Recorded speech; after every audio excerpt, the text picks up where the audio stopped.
प्रदेश की राजधानी और ऐतिहासिक नगरी जयपुर की गौरवशाली गाथा में एक और स्वर्णिम अध्याय लिखा गया जब 12वें 3R और सर्कुलर इकोनॉमी फोरम का भव्य आयोजन राजस्थान इंटरनेशनल सेंटर में सफलतापूर्वक संपन्न हुआ।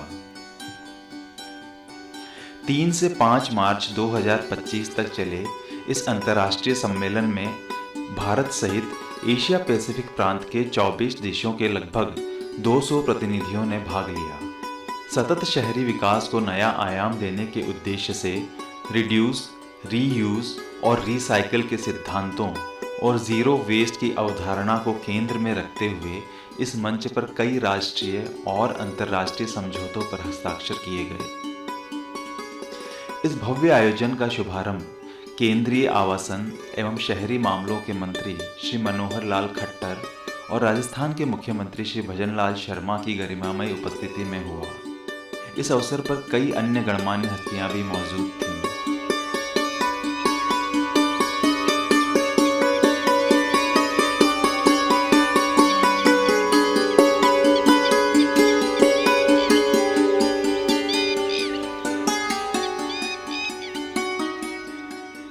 सम्मानित सभी अतिथिगण, विशेषज्ञगण, इस एशिया प्रांत क्षेत्र के लिए 12वें क्षेत्रीय 3R और सर्कुलर इकोनॉमी फोरम के इस विशिष्ट मंच पर आप सभी का मैं स्वागत करता हूं, आप सभी का मैं अभिनंदन करता हूं। विशेष रूप से माननीय आदरणीय मनोहर लाल जी खट्टर जी का मैं राजस्थान की धरती पर स्वागत करता हूं और इस आयोजन के लिए उन्होंने जयपुर को चुना, इसके लिए उनका आभार व्यक्त भी करता हूं।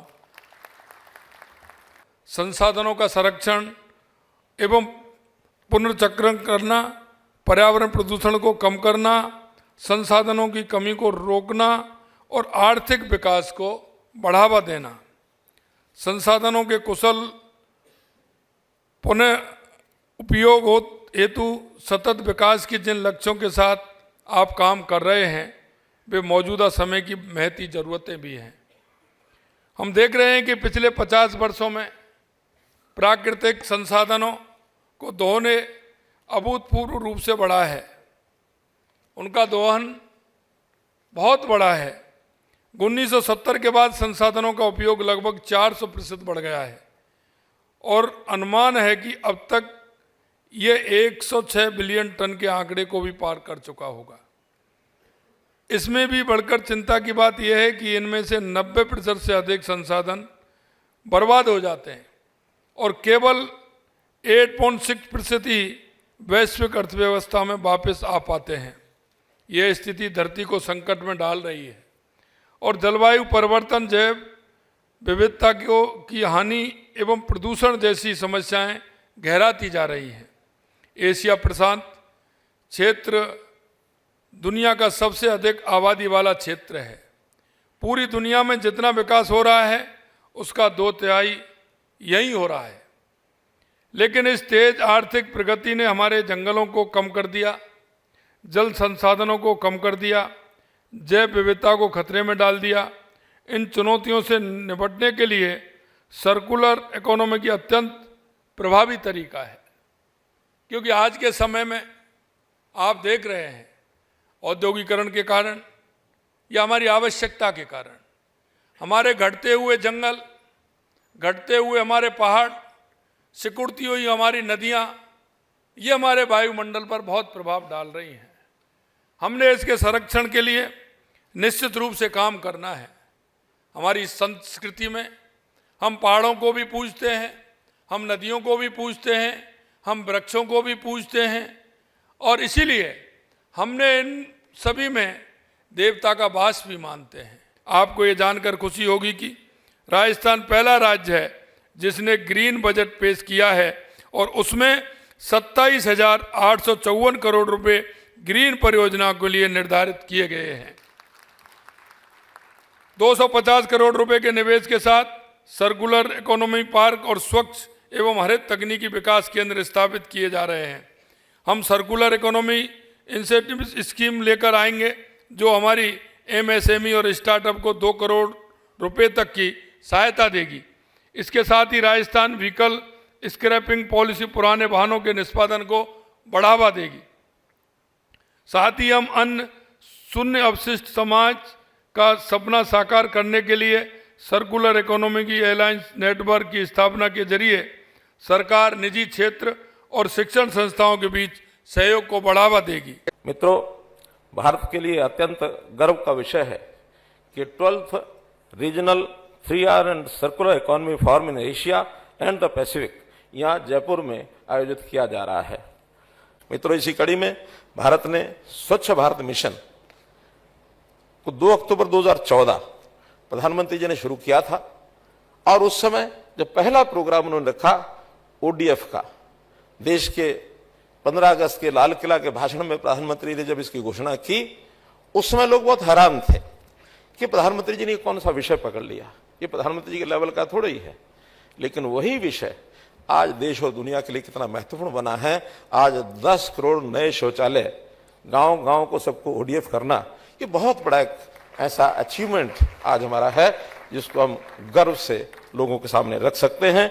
तो स्वच्छ भारत मिशन के 10वीं इस एनिवर्सरी पर एक नए दशक की हम लोगों ने शुरुआत की है, जो bio CNG, plastic waste management, RDF और लीगेसी वेस्ट रिमेडिएशन इस पर केंद्रित है। तो मित्रों, इसके अलावा Amrut 2.0 Atal mission for rejuvenation and urban transformation, water circularity इसको बढ़ावा दे रहा है, जिसमें waste water recycling, water body rejuvenation और कंजर्वेशन एफर्ट्स ये शामिल हैं। क्योंकि पानी भी अपने आप में जीवन यानी एक प्रकार का कल, यानी हमारे जीवन का जल है वही कल है। जल आगे चल करके इतना एक महत्वपूर्ण एक ध्यान में आने वाली चीज है। कुछ लोग तो यहां तक भी शंका कर रहे हैं कि कहीं ऐसा ना हो कि जल की कमी के कारण से कभी तीसरा विश्व युद्ध होगा तो जल के ऊपर होगा, यानी इतनी बड़ी चेतावनी ये दी जा रही है। तो जल का, इसकी शुद्धता, इसको बनाए रखना, इसकी प्रोसेसिंग और फिर रीयूज, ये बहुत महत्वपूर्ण हिस्सा अपने लिए अब ये बना है। ये बताते हुए मुझे खुशी हो रही है कि इस कॉन्फ्रेंस का एक मुख्य आउटकम, आखिर हम ये कॉन्फ्रेंस कर रहे हैं तो इसका कोई ना कोई एक पायदान ये बनना चाहिए जिसको हम देश और दुनिया को उसके नाम से जानेंगे। तो एक प्रमुख आउटकम इसका जयपुर डिक्लेरेशन 2025-2034, एक डिक्लेरेशन करके हम यहां से सब जाएं ताकि resource efficiency, low carbon economy और सस्टेनेबल फ्यूचर, इसके लिए एक नॉन पॉलिटिकल और नॉन बाइंडिंग कमिटमेंट होगा। कमिटमेंट हम स्वीकार करेंगे, बाइंडिंग नहीं है, लेकिन दुनिया के लिए, हमारे देश के लिए, मानवता के लिए इन चीजों का पूरा करना, जो जो चीजें आवश्यक हैं उसको समाहित करके और एक डिक्लेरेशन यहां हमको करनी चाहिए। मुझे ये बताते हुए खुशी हो रही है कि माननीय प्रधानमंत्री जी ने भी इस सम्मेलन के सफल आयोजन के लिए एक संदेश साझा किया है। वो संदेश की प्रति आपको अपने अपने स्थानों पर ये मिलेगी, जरूर उस पर ध्यान करना चाहिए। ये संदेश 3R और सर्कुलर इकोनॉमी की अवधारणा के प्रति उनकी प्रतिबद्धता को दर्शाता है। साथ ही इस महत्वपूर्ण विषय पर चर्चा के लिए हमारे देश द्वारा इस प्लेटफॉर्म को दी जाने वाली महत्ता को भी रेखांकित करता है।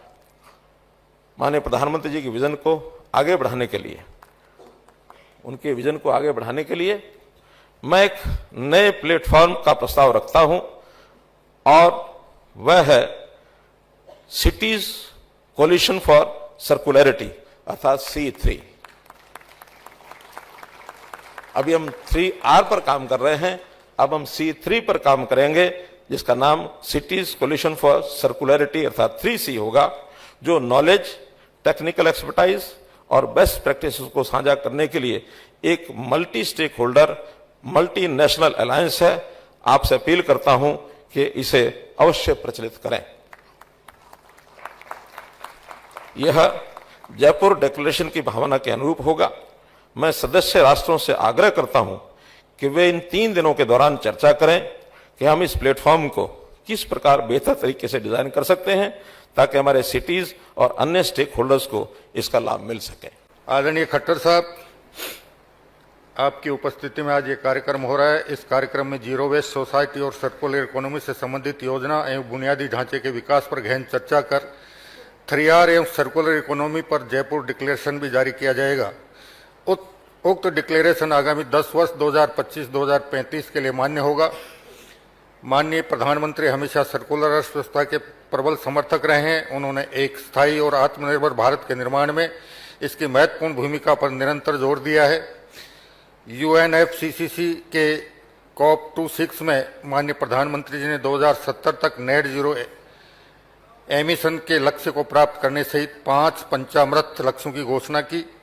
भारत की हरित ऊर्जा यात्रा 200 गीगावाट से अधिक स्थापित क्षमता की प्रभावशाली उपलब्धि के साथ साथ सस्टेनेबल ऊर्जा वाले भविष्य के प्रति राष्ट्र की प्रतिबद्धता का प्रमाण है। माननीय प्रधानमंत्री के नेतृत्व में भारत ने ऐसी विभिन्न नीतियों कार्यक्रमों को आगे बढ़ाया है जो शहरी विकास, अपशिष्ट प्रबंधन सहित औद्योगिक प्रक्रियाओं में सर्कुलरिटी को बढ़ावा देते हैं। भारत एक ऐसा देश है जहां राष्ट्रीय मिशनों में नीतियां गहराई से उतारी जाती हैं। राजस्थान इंटरनेशनल सेंटर की विभिन्न गैलरीज में सतत शहरी विकास की दिशा में नवाचार को बढ़ावा देने वाले वैज्ञानिक मॉडल्स प्रदर्शित किए गए। इस waste to energy power project के बहुत सारे फ़ायदे हैं। एक तो साइंटिफिक डिस्पोजल है जो MSW का म्यूनिसिपल सॉलिड वेस्ट का एक हम साइंटिफिक मैनर में करते हैं, जो कि खुले वातावरण से जहाँ जहाँ भी शहर में इकट्ठा है उससे कई तरह की गैसेज हमारी निकलती हैं जो कि हमारे वातावरण को, पब्लिक को पॉल्यूट करती हैं। वो पोल्यूशन से बचाने के लिए सारा MSW हम लोग अपने ऑर्गेनाइजेशन के वेस्ट एनर्जी प्लांट में लेते हैं और वहाँ से उसको बर्न करके हम स्टीम जनरेट करते हैं। उस स्टीम से हम पावर जनरेट करते हैं जिससे कि वो पब्लिकली किसी भी तरह का एमिशन क्रिएट नहीं होता है। दूसरा फ़ायदा इसका यह है कि जितना भी लैंडफिल साइट हमारा पोल्यूट हो रहा है, ज़मीन ख़राब हो रही है, उसके सीवेज से, पानी से, वो सारी चीज़ें वहाँ बाहर पब्लिकली बच जाती हैं, जो कि एक अनदर माइलस्टोन है कि हम कैसे अपनी जनरेशन को, पब्लिक को बचा सकते हैं। तीसरा फ़ायदा है कि इसमें प्लांट में चलाने में हम कोई फ्रेश वाटर यूज़ नहीं करते हैं।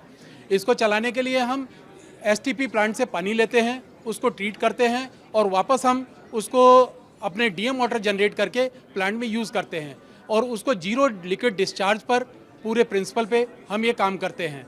तो इस तरह के फ़ायदे हैं जो कि आने वाली नेक्स्ट जनरेशन के लिए एक गवर्नमेंट के सहयोग से हम लोग PPP मॉडल पे ये पूरे कंट्री वाइड इस्टेब्लिश कर रहे हैं, जो कि वातावरण के लिए बहुत ही अनुकूल है और बहुत ज़रूरी है। हम जो है ये पैकेज STP जिसे हम सीवेज ट्रीटमेंट प्लांट बोलते हैं, जो कि घरों का पानी और जो स्वच्छ पानी को रिसाइकिल करके रीयूज़ करने की टेक्निक को है। ये जापान की टेक्निक है, इसको जोकासो बुलाते हैं। जोकासो मीन्स प्यूरिफिकेशन टैंक। तो ये साफ़ करने का एक तरह का टैंक है। इसके द्वारा पानी साफ़ करा हुआ पानी को हम रीयूज़ कर सकते हैं और पानी को रिसाइकिल करके हम बहुत सारी ऐसी एप्लीकेशंस हैं जैसे कि गार्डनिंग है, अपने पेड़ पौधों की बागबानी में, और इसके अलावा हम पानी को नदी में छोड़ने से पहले उसको साफ़ करके अगर हम करेंगे तो जो वहाँ की एक्वा लाइफ है, जो वहाँ के पानी के जो होते हैं उनके लिए भी ये स्वच्छ रहेगा। तो उस तरीके की टेक्नोलॉजी है। ये बना बनाया STP आता है जिसको हमें सिविल पे साइट पे कम काम करने की ज़रूरत होती है, और जो पुरानी तकनीक थी उसके मुकाबले ये प्रोडक्ट की लाइफ बहुत ज़्यादा है। इसकी लाइफ 50 से 60 साल है कंपेयर टू जो पुराने हम तकनीक पे काम करते थे। इंडिया में ये तकनीक हम पहली बार अब लाए हैं और इसके पानी को हम ट्रीट करके बाकी जो हमारा फ्रेश वाटर है, साफ़ पानी है, उस पर हम अपने लोड को कम कर सकते हैं। एंड इसके अलावा इसके लिए हमें कोई स्किल्ड मैन पावर की या किसी आदमी की ज़रूरत नहीं है इसको चलाने के लिए, और इसकी बिजली की खपत भी जो पुरानी तकनीक के होते थे उसके 1/3 बिजली कम लगती है। और चाहेंगे कि ये जो 3R की जो ये कॉन्फ्रेंस हो रही है इसको अधिक से अधिक मात्रा में बाकी जगह इसको डिप्लॉय और इसको लगाया जाए। इस सम्मेलन के एक महत्वपूर्ण पड़ाव के रूप में cities investment to innovate, integrate and sustain cities 2.0 समझौते पर हस्ताक्षर किए गए। इस ऐतिहासिक पहल में जयपुर और उदयपुर सहित भारत के 14 राज्यों के 18 प्रमुख शहरों को शामिल किया गया है। यह समझौता स्मार्ट, ग्रीन और टिकाऊ शहरी विकास को बढ़ावा देने के लिए एक महत्वपूर्ण कदम है। सिटीज 2.0 का मूल सिद्धांत कोऑपरेटिव और कॉम्पिटिटिव फेडरलिज्म है, जिससे राज्यों और शहरों को एक साथ मिलकर काम करने के लिए प्रेरित किया जा रहा है। सिटीज 2 के 3 प्रमुख फोकस क्षेत्र सर्कुलर इकोनॉमी पर आधारित शहरी विकास, integrated waste management, green infrastructure के माध्यम से क्लाइमेट रेसिलियंस। मुझे ये घोषणा करते हुए खुशी हो रही है कि भारत के 14 राज्यों में 18 शहर सिटीज 2.0 के तहत लाइट हाउस प्रोजेक्ट के रूप में चुने गए हैं। क्योंकि ये रोल आउट हम राजस्थान की पावन धरती से कर रहे हैं, तो मुझे ये बताते हुए विशेष रूप से खुशी हो रही है कि राजस्थान के इसमें 2 शहरों ने हिस्सा लिया है, जयपुर और उदयपुर। ये 18 शहर सर्कुलर इकोनॉमी और इंटीग्रेटेड वेस्ट मैनेजमेंट पर ध्यान केंद्रित करेंगे। इन्हें सिटीज 2 के तहत वित्तीय और तकनीकी सहायता प्राप्त होगी, जिससे वे end to end waste management को लागू कर सकेंगे।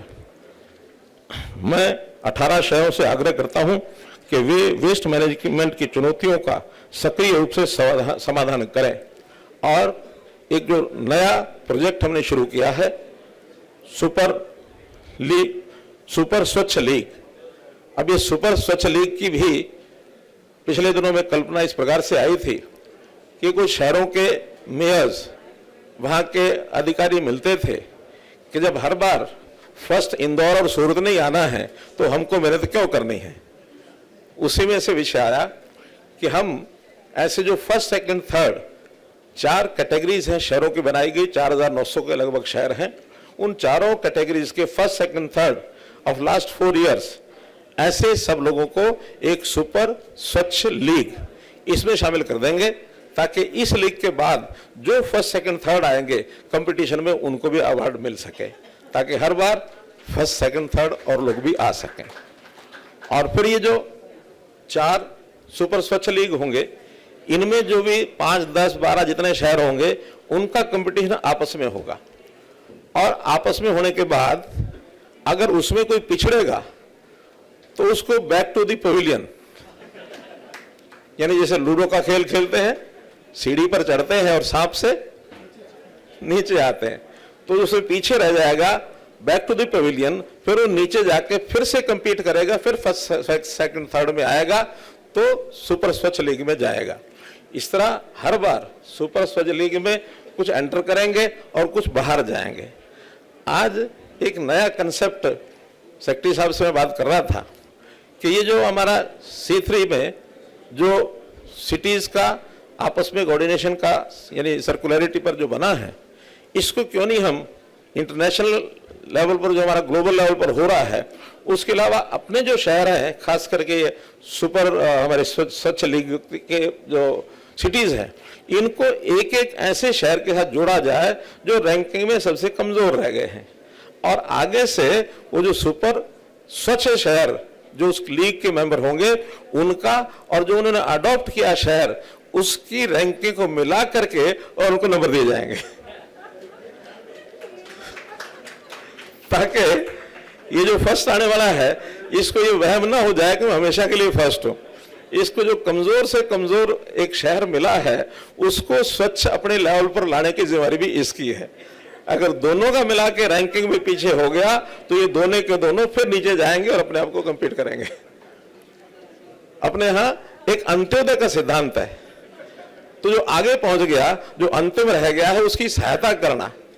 कंपटीशन में अपने आप को आगे बढ़ाना एक भावना तो है, लेकिन अपने कमजोर साथी को लेके आगे बढ़ना, ये एक नई थ्योरी भी हमको इसमें लागू करनी होगी। सम्मेलन के दूसरे दिन केंद्रीय वन, पर्यावरण एवं जलवायु परिवर्तन मंत्री श्री भूपेंद्र यादव ने एक विशेष सत्र को संबोधित किया। उन्होंने कहा कि भारत की सर्कुलर इकोनॉमी वर्ष 2050 तक $2 ट्रिलियन से अधिक का बाजार सृजित कर सकती है और लगभग 10 मिलियन नौकरियों के अवसर पैदा कर सकती है। The linear model of take, make, use, discard has thus reached its limit. But it is time to throw our hand in despair? No, certainly no. Ladies and gentlemen, as we convened this 12th regional 3R and Circular Economy Forum. We are united by theme of this conference, realizing circular societies toward achieving sustainable development goals and carbon neutrality in Asia and the Pacific. The driver for adopting circular economy isn't scarcity, it's opportunity. Waste to wealth, we are in the regime of waste to wealth. The circular economy may be about to drive one of the biggest transformation in business since the Industrial Revolution 250 years ago. Through a radical departure from the traditional take, make, waste production and composition models, the circular economy could provide a potential $4.5 trillion in additional economic output by 2030 world over. Taking about India specifically, it is estimated that by 2050, India's circular economy could generate a market value of over $2 trillion and create close to 10 million jobs. Friends, our Honorable Prime Minister Shri Narendra Modi ji, in his address to the nation on 75th Independence Day, underscored India's commitment to Mission Circular Economy, highlighting India's vehicle scrap policy as a great example of the same. India's Mission Circular Economy is based on three sound principles. First, eliminate waste and pollution. Second, circulate products and materials. And third, regenerate nature. इस आयोजन का एक अनूठा आकर्षण रही waste to best प्रदर्शनी, जहां अपशिष्ट से बनी बहुउपयोगी और अभिनव वस्तुओं को प्रस्तुत किया गया। यह प्रदर्शनी पर्यावरण संरक्षण और पुनर्चक्रण को बढ़ावा देने की दिशा में एक प्रेरणादायक पहल रही।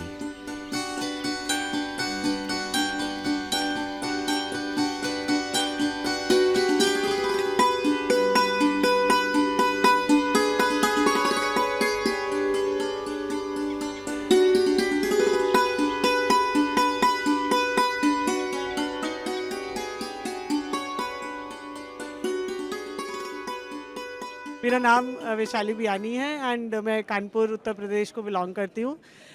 Brought up born studied in Jaipur Rajasthan. हम लोग टायर वेस्ट पे बहुत काम करते हैं। उसके अंदर हम फर्नीचर, गमले, sculptures, theme parks online offline sale करते हैं और हम इंटरनेशनली भी सेल करते हैं। एंड हम लोग ने 10 थीम पार्क्स डेवलप करे हैं उत्तर प्रदेश में एंड हम चाहते हैं कि हम हर शहर में इंडिया के waste to wonder theme park बनाएं। अभी तक हम लोग ने ऑलमोस्ट 2500 टन टायर वेस्ट को यूटिलाइज करके उसको कन्वर्ट करके इन सम और the better form interior and architect product को डिस्प्ले किया है। बहुत सारे घरों को, बहुत सारे पब्लिक प्लेसेस को, बहुत सारे पार्क्स को वो उसकी सुंदरता बढ़ा रहे हैं। टायर वेस्ट जलाया जाता है, एवरीबडी नोज, उसमें ब्लैक स्मोक निकलता है which is highly polluting the environment. हम लोग टायर को अपसाइकिल रिसाइकिल करके उसको एक फॉर्म दे के यूज़फुल प्रोडक्ट बनाते हैं। दैट्स द रीज़न हम लोग को मिनिस्ट्री ऑफ हाउसिंग से टॉप 30 स्वच्छ भारत के अंदर अवॉर्डेड हैं।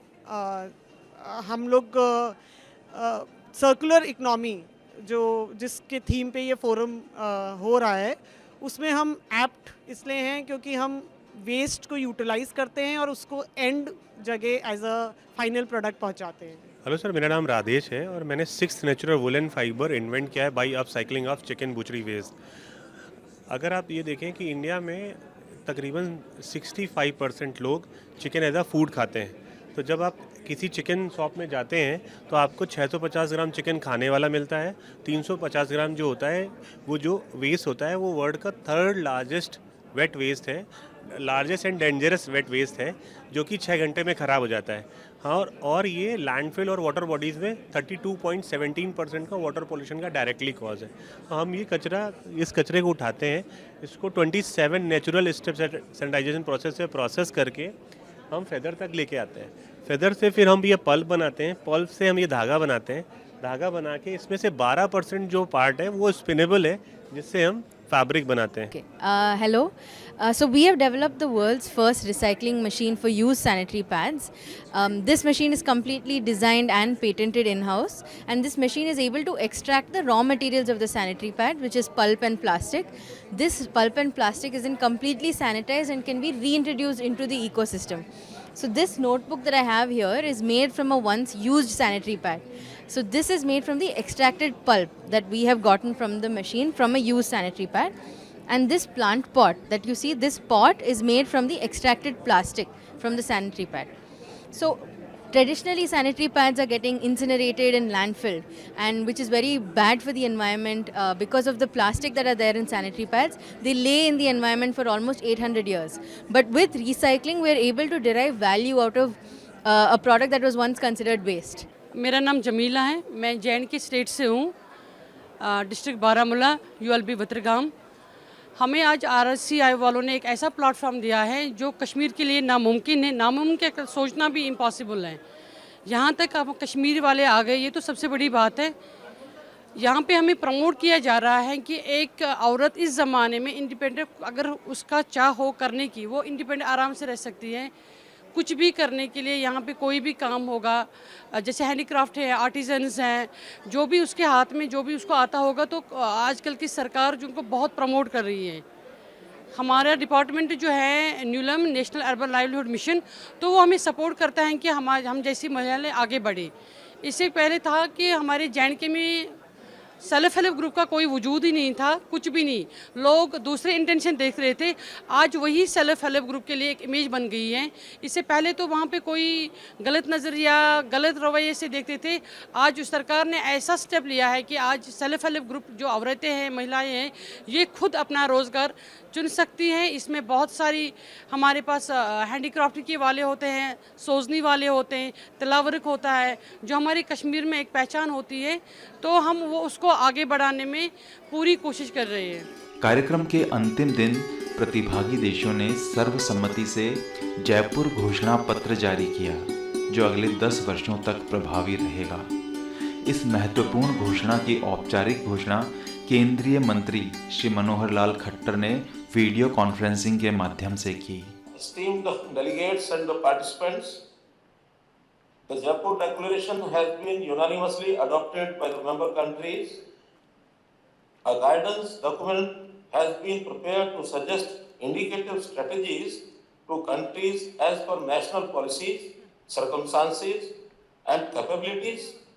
A collaborative knowledge platform as a global alliance C3, that is Cities Coalition for Circularity, has also been agreed upon. Now it gives me immense pleasure to announce adoption of Jaipur Decadal Declaration today, 5th March 2025. Thank you.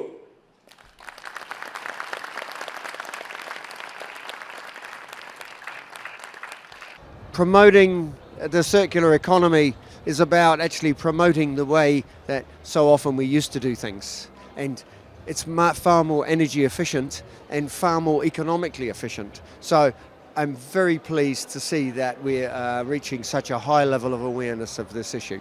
Hello everyone, I am Chiring Doma Bhutia, मैं सिक्किम से counsellor. आज हम यहाँ पे जो Asia Pacific region के लिए 3R forum के लिए आए हैं। I think it's a very beautiful platform where all the different countries and representative from this country as well have come together to see कि हम लोग circular economy कैसे achieve कर रहे हैं, and also waste reduction और sustainable development goals को हम किस तरह से अचीव करें, ये चीज़ के लिए आज यहाँ पे हम लोग I think for 3 days forum रखा गया है in Rajasthan Jaipur, and it's a beautiful concept where different people have come together, different representative have come together, experts and leader have come together, and it's a beautiful place to learn. और मुझे लगता है it's a very successful event, and thank you so much for having us government of Sikkim के representative की तरफ से। Thank you so much. इस भव्य आयोजन ने पर्यावरण संरक्षण और सतत विकास के लक्ष्यों को मजबूती से स्थापित किया। यह सम्मेलन सर्कुलर इकोनॉमी और स्मार्ट शहरी विकास की दिशा में भारत और एशिया पैसिफिक क्षेत्र के देशों के लिए एक मील का पत्थर साबित हुआ।